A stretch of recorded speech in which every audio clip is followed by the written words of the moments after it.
A Revelação de Jesus Cristo, parte 96, dia 21 de outubro de 2024. O amor gratuito de Cristo. A graça de nosso Senhor Jesus Cristo seja com todos vós. Amém. Apocalipse 22, 21. Assim a Bíblia termina com bênção. Nesta oração temos o resumo de todas as bênçãos que a palavra de Deus proferiu, mas perspectiva da vinda do Senhor e com sua voz proclamando: certamente venho sem demora. O apóstolo exala a oração: a graça de nosso Senhor Jesus Cristo seja com todos vós. Foi enviado às 7 igrejas da Ásia e enviado a nós nestes últimos dias. Nem precisamos menos dele.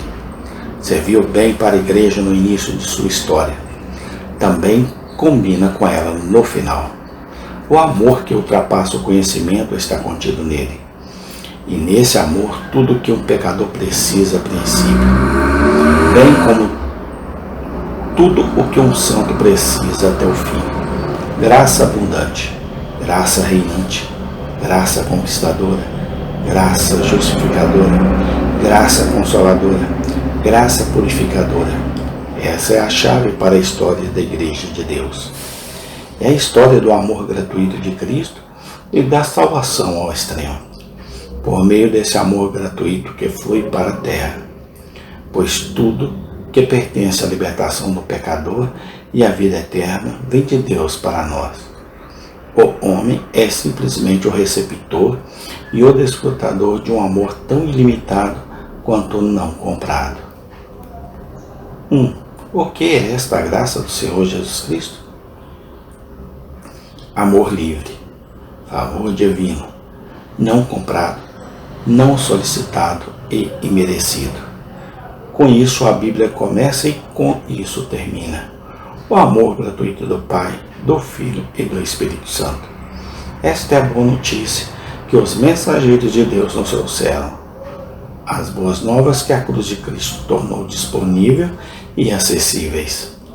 A boa nova que permanece boa até o fim, inalterada e não enfraquecida pelo lapso do tempo. O Evangelho não se tornou um poço seco ou uma cisterna rota. O amor de Deus, vindo a nós por meio de seu Filho, não se esgotou, nem se tornou menos livre. Nestes últimos dias, podemos levar a velha mensagem de graça ao pecador e divulgá-la tão alto e tão novo quanto no início. Não há prazer na morte dos ímpios. Deleite-se em ele se desviar de seus caminhos e viver, ansiando pelos impenitentes, lágrimas pelos pecadores de Jerusalém, estendendo a mão aos rebeldes, convite após convite aos cansados, a porta aberta, o chamado universal, o apelo à reconciliação, a pressão do cálice da vida nos lábios de um mundo sedento. Tudo isso, continuado até o fim, marca a inexprimível compaixão de Deus pelo pecador. As riquezas de a graça divina, a plenitude ilimitada do coração de Deus, ao derramar seus anseios e proclamar seu longo sofrimento ao principal dos pecadores. Volte para a casa de seu Pai e seja abençoado. Venha e seja perdoado. Olhe e seja salvo. Toque e seja curado. Peça e será dado. 2. Como esta graça tem sido demonstrada? De muitas maneiras, mas principalmente na cruz. As palavras de Cristo foram graça. Os feitos de Cristo foram graça. Mas na cruz ela veio mais plenamente. A graça toda se concentra ali. A graça brilha ali em sua plenitude. A cruz é o lugar e penhor da graça.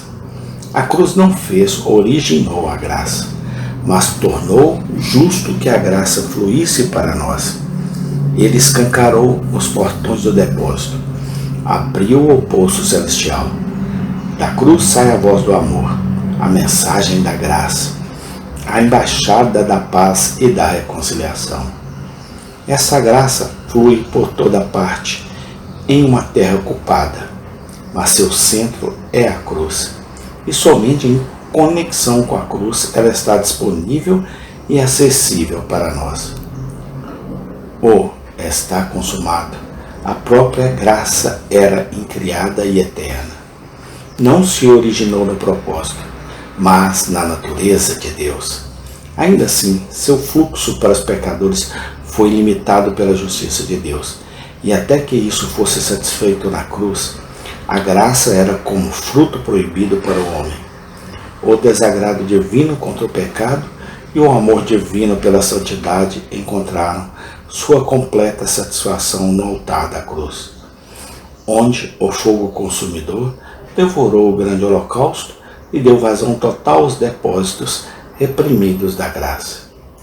O amor do Pai, dando seu Filho, estava lá. O amor do Espírito Santo, por quem o corpo foi preparado para ele e por quem ele se ofereceu sem mancha, estava lá. A cruz é a grande exibição da graça. 3.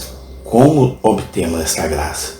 Simplesmente por tomá-lo como é e como somos, deixando-o fluir para dentro de nós, crendo no testemunho de Deus a respeito disso. A graça não supõe nenhuma preparação naquele que a recebe, mas a de inutilidade e culpa, sejam elas sentidas ou não. A secura do solo é o que torna adequado para a chuva. A pobreza do mendigo é o que habilita para a esmola. Então o pecado do pecador é o que o capacita para a graça de Cristo. Se algo mais fosse necessário, a graça não seria mais graça, mas se tornaria obra ou mérito. Onde abunda o pecado, aí abunda muito mais a graça. Quantos estão fechando a graça, tentando se preparar para ela? Abra bem a boca e eu a encherei. É tudo o que Deus pede. Nossa sede pode ser apenas a sede de felicidade. Nossa fome pode ser apenas a fome da terra. Nossos sentimentos podem ser totalmente não espirituais. Nosso senso de pecado, nada. Mas tudo isso não nos torna menos qualificados para o amor gratuito de Cristo, ou aquele amor livre menos imediato ou menos abundante em seu fluxo. Na crença do testemunho de Deus sobre a graça de seu Filho, deixamos entrar a graça e nos tornamos participantes do perdão e da alegria. 4. A graça faz por nós. Faz tantas coisas que achamos difícil responder a esta pergunta, mais do que a tal, o que a luz faz por nós, o que o ar faz por nós. Faz por nós muito mais do que tudo o que pedimos ou pensamos. 1. Perdoa. O perdão por meio da graça e da obra de Cristo é o começo das boas novas. Aquele que crê no registro de Deus, da graça de Cristo, é perdoar. 2. Pacífica. Traz paz à consciência. Não a graça sem o sangue, mas ainda a graça que vem a nós por meio do sangue pacifica. 3. Liberta. O pavor da ira de Deus nos manteve em cativeiro. O conhecimento da graça de Cristo que nos alcança por meio da propiciação consumada da cruz nos liberta, removendo este pavor. 4. Ilumina. Com a graça derrama-se a luz daquele que é a luz do mundo. A graça dissipa a escuridão. 5. Fortalece. A visão do amor gratuito trazido a nós pelo sangue revigora a alma. Até que o vejamos, nossas mãos pendem e nossos joelhos falham. Amém. Tem continuação. Obrigado, Senhor, pelo teu sangue derramado na cruz do Calvário por nós. Muito obrigado, ó Deus. Eu te agradeço hoje e sempre, eternamente. Amém.